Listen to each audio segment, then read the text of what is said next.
Hello, good afternoon.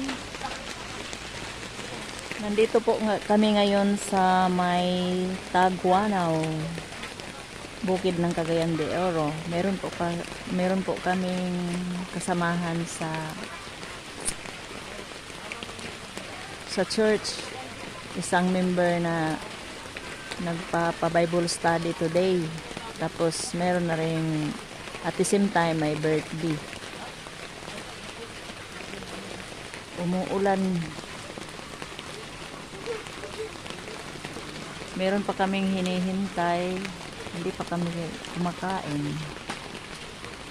Ang ganda dito sa bukid, guys. Kahit napaka bukid na area, may mga bahay-bahay pa naman dito. Mga munting bahay.